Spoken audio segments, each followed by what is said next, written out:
नमस्कार. आजच्या व्हिडिओमध्ये मी तुम्हाला आषाढी एकादशीला कोणते पदार्थ खाऊ नयेत हे सांगणार आहे. 17 जुलैला आषाढी एकादशी आहे. तसेच याच दिवशी बुधवार देखील आहे.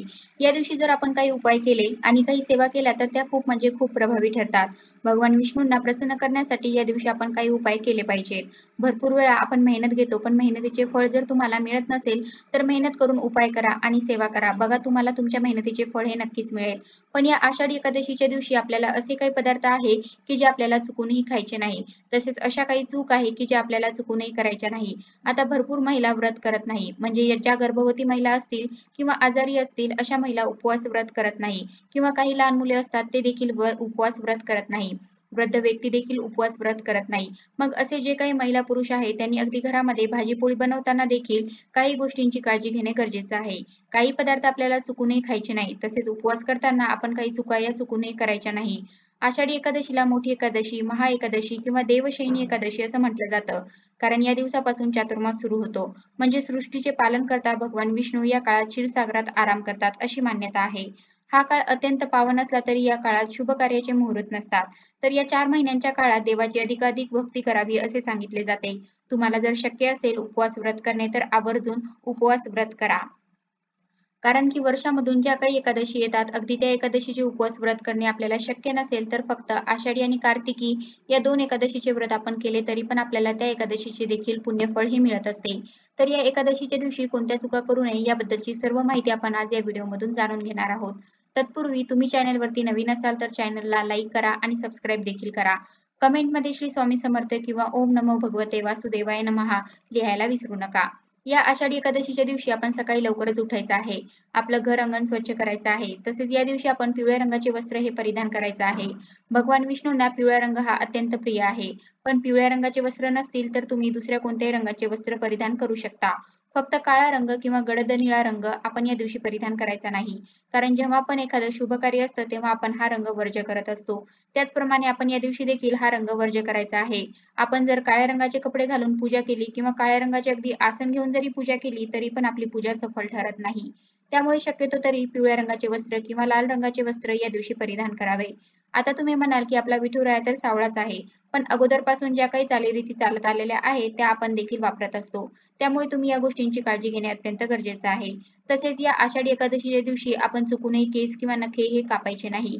तसेच दाढी देखील करू नये असे म्हणतात. अगदी लहान मुलांचे देखील केस नखे आपण या दिवशी कापायचे नाही. तसेच या एकादशीच्या दिवशी फुले पाने तोडण्यास सक्त मनाई आहे. उपवासाच्या 1 दिवस आधी पूजेसाठी फुले, तुळशीची पाने तुम्ही तोडून ठेवावी. पण त्या दिवशी आपण फुले किंवा पाने चुकूनही तोडायची नाही किंवा एखादे झाड देखील आपण या दिवशी तोडायचे नाही. भगवान विष्णू हे तुळशीपत्र शिवाय प्रसाद ग्रहण करत नाही असे म्हणतात. त्यामुळे आपण एकादशीच्या अगोदरच तुळशीपत्र हे तोडून ठेवावे किंवा तुम्ही अगदी खाली पडलेलं तुळशीपत्र देखील घेऊ शकता. ते देखील तुम्ही अर्पण करू शकता. पण या दिवशी आपल्याला तुळशीचं पान तोडायचं नाही. तसेच तुळशीच्या झाडाला कोणतीही इजा होणार नाही याची काळजी घ्यायची. तसेच आपल्या परिसरात असणारे दुसऱ्याही झाडाची आपण पाने, फुले ही देखील तोडायची नाही. आता तुम्ही म्हणाल, की शेतकरी हा तर चारा काढत असतो, पण शेतकऱ्यांचं ते उपजीविकेचे साधन आहे. त्यामुळे त्यातून त्याची उपजीविका भागत असते. पण आपण चुकूनही झाडे, पाने या दिवशी तोडायची नाही. उलट आपण या दिवशी तुळशी मातेची पूजा करावी. कारण की जिथे लक्ष्मी माता असते, तिथे भगवान विष्णू असतात आणि जिथे भगवान विष्णू असतात, तिथे लक्ष्मी माता असते. त्यामुळे तुळशी मातेची विधिवत पूजा करावी. तुळशीला आपण कच्चं दूध या दिवशी अर्पण करावं. तुळशीला हळदी-कुंकू अर्पण करावं. तसेच तुळशी मातेसमोर तुम्ही सकाळी आणि संध्याकाळी शुद्ध तुपाचा दिवा जरूर प्रज्वलित करावा. ओम नमो भगवते वासुदेवाय नमः या मंत्राचा या दिवशी जास्तीत जास्त वेळा जप करायचा आहे. आता आपण या दिवशी कोणत्या भाज्या खायच्या नाही, तर प्रथम आहे आपण या दिवशी घेवड्याची भाजी चुकूनही खायची नाही. आता ज्यांना उपवास नाही किंवा व्रत नाही, तर अशा महिला किंवा पुरुष भाजीही बनवतात. मग आपण यामध्ये घेवड्याची भाजी चुकूनही खायची नाही. तसेच या दिवशी आपल्याला कांदा, लसूण हा पूर्णपणे वर्ज्य करायचा आहे. कारण की कांदा, लसूण हा तामसिक आहारामध्ये मोडत असतो. त्यामुळे या दिवशी आपण सात्विक अन्नच ग्रहण करायचं आहे. अगदी एकादशीचा जो अगोदरचा दिवस आहे, म्हणजेच मंगळवारच्या रात्री देखील आपल्याला या ज्या काही भाज्या आहे, हे जे काही पदार्थ आहे, ते चुकूनही खायचे नाही.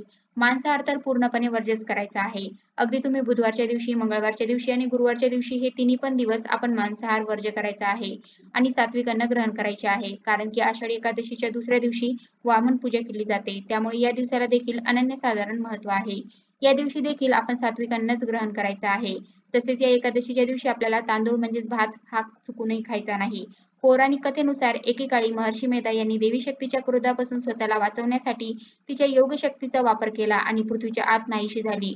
मग ते जव आणि तांदूळ म्हणून जन्माला आले. ज्या दिवशी ही घटना घडली त्या दिवशी एकादशी असल्याचे मानले जाते. असे मानले जाते की जे लोक एकादशीच्या दिवशी भात खातात ते मेधा यांच्या पत्नीचा अपमान करतात आणि त्यामुळे एकादशीच्या दिवशी भात खाणे हे घोर पापाच्या श्रेणीत येते. आपण चुकूनही एकादशीच्या दिवशी भात हा खायचा नाही. तसेच एकादशीच्या अगोदरच्या दिवशी संध्याकाळी देखील आपण भात पूर्णपणे वर्ज्य करायचा आहे. अगदी तुमच्या घरातील लहान मुलांना देखील आपण एकादशीला भात हा द्यायचा नाही. तसेच बार्ली म्हणजे तांदूळ आणि गव्हाचाच हा एक प्रकार आहे, तर त्याचे देखील आपण या दिवशी सेवन करायचे नाही. तांदळापासून जे काही पदार्थ बनवलेले असतात, मग तांदळाचे चिप्स असेल, तर त्याचे देखील सेवन आपण करायचे नाही. बाहेरील पदार्थांचे सेवन तर तुम्ही चुकूनही करू नये. कारण की काही पेय असतात, त्यामध्ये विशिष्ट पदार्थ देखील सामावलेले असतात. त्यामुळे आपण शक्यतो तरी या दिवशी आपण आपल्या घरातीलच अन्न ग्रहण करावे. विष्णूपूजेवेळी एकादशी व्रताची कथा ऐकणे आवश्यक आहे. एकादशी व्रतामध्ये भगवान विष्णूची पूजा करताना पंचामृत आणि तुळशीच्या पानांचा वापर हा जरूर करावा. यामुळे भगवान विष्णू हे प्रसन्न होतात. तसेच या दिवशी कोणी तुमच्या दारात भिक्षा मागण्यासाठी येत असेल तर त्याला रिकाम्या हाताने जाऊ देऊ नका.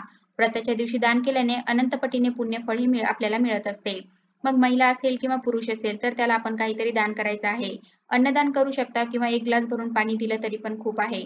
तसेच एखादा मुका जीव जर तुमच्या दाराजवळ आला असेल, मग गाय असेल, कुत्रा असेल, मांजर असेल, कोणताही प्राणी असो, तर त्या प्राण्याला आपण काहीतरी खायला द्यायचं आहे.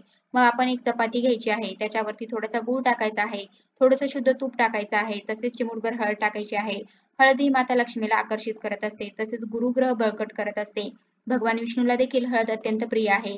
अशा चपातीचा रोल बनवायचा आहे आणि ही चपाती तुमच्या दाराजवळ जर गाय आली तर तिला खाऊ घालायची आहे. शक्यतो तरी हातातून देण्याचा प्रयत्न करा. गोमातेने जर तुमचा हात चाटला तर तुमचं दुर्भाग्य दूर होऊन तुम्हाला सौभाग्य प्राप्त होईल. आणि असे करणे शक्य नसेल तर लांबूनच गोमातेला चपाती देऊ शकता. फक्त आपण गोमातेचे दर्शन घ्यायचं आहे.